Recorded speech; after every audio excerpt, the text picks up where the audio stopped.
Episode 47. No evacuation. Potential weapon of mass destruction, said the report. The High Inspector thought someone from the Intelligence Committee should be here, said the spaceport guard, leading the way. Recommendations for evacuation ranging from the spaceport freight terminal to half of Omek Kreng.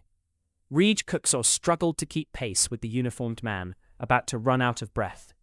The assembly robes were custom fit, but still pinched under her ribcage, the result of getting dressed in a mad rush. No one got evacuated. Threat assessment first, measured reaction later. No panic was allowed at the seat of the galactic government. "Well, I am here," she said. "Is it far?" The guard, joined by three spooked-looking colleagues, pointed toward the end of the corridor. Around the corner, a cross-containment assembly member. Rige adjusted her robe, loosening its grip on her upper body, and pulled on the insignia until she could take a deep breath. A strand of hair touched her cheek. She hated being rushed. The corridor dragged on. Wasn't this a freight processing facility? Every bit of merchandise entering Omek Char got cleared here, processed, and transported. The people working here, however, seemed to content themselves with walking. "Is there a transport loop?" asked Rige. "We're almost there, assembly member. The containment facilities are rarely used. The max security one hasn't been used while I've worked here. Sorry, I apologize for the long walk." When the joint Isonomy Tras fleets were in orbit during the Battle of Omek Char, people on the assembly moon panicked at the sight of warships in orbit and large aliens landing. But what shocked them for a generation was the eternal institution of the assembly losing its cool, triggering never-before-heard alarms, never-before-seen shield domes. The notion of the assembly fearing an enemy weighed heavier than that enemy themselves. The small guard procession led her through thick blast doors into a square room with matte black walls, featureless and empty, except for a single cargo container, and two women eyeing her with the mixture of reverence and dread Rige had gotten to appreciate. "Chairwoman Khuksos," said the older, "I'm High Inspector Baev." Rige cut off further formalities. "What is in the box?" "I don't know," said Baev. Rige inhaled. "But it emits signature 10x3. Rige swallowed the tirade she was about to unleash. "Guards, wait outside." The men and women shuffled through the blast doors like children sent to bed just before an interesting live stream happened. Rige pointed at the younger woman, kneeling next to the container. "You two, out." "This is cargo specialist Riktesh," said the inspector. She discovered the anomaly and found a way to provide a visual scan of the containers inside. She has already seen what there is to see, sufficient clearance or not. Rige made a mental note of the name and stepped over to the display attached to sensor lines clinging to the container. "Very well, cargo specialist. Show me what you found." The projection flickered slightly, but then rendered an image of a tube or cylindrical pod.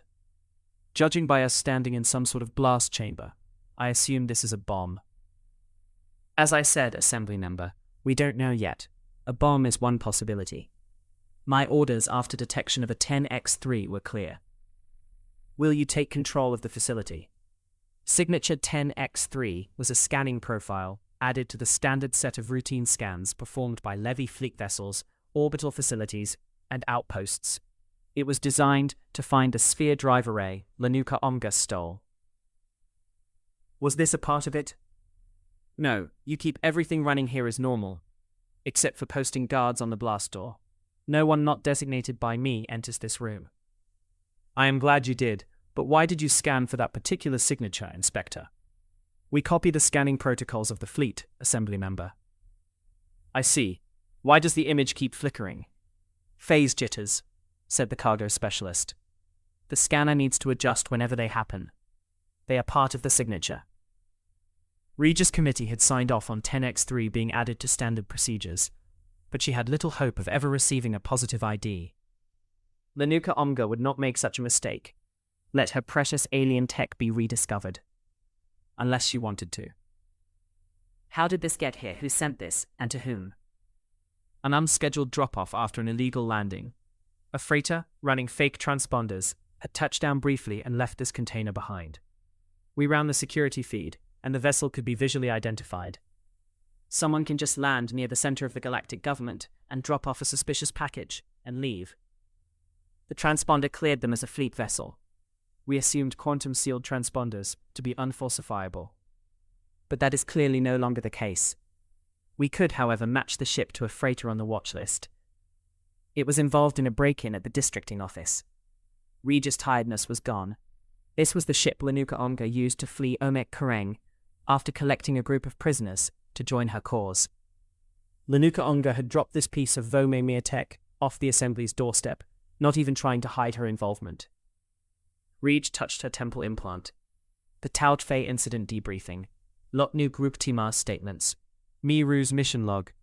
Data collections saturated her consciousness. Cargo specialist. Is there a wire coiled around the cylinder?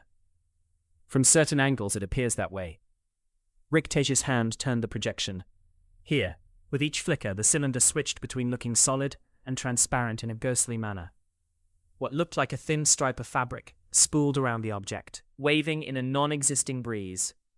Most frontline reports from the reality war read like mythological ramblings.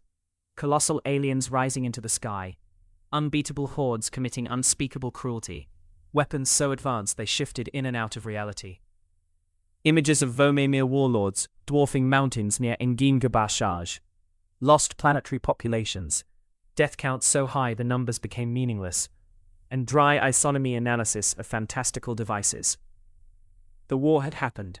Elsewhere. She had better insight into detailed events than most, but it was never immediate. Concerning. It had been distant, folkloric, historical at best. This container had reached the assembly moon, and the war had reached her. At arm's length was a device of unlimited complexity, designed for the most elemental task. No evacuation. There was no point, unless someone wanted to evacuate the entire star system. She chuckled at the futility of the blast doors, the room's containment lining. Lenuka Omga did not send a piece of the sphere drive array. She did not send a message. She sent a causality bomb. Like her mother, Lenuka Omga had seen only one way to settle her affairs with the assembly: by destroying it.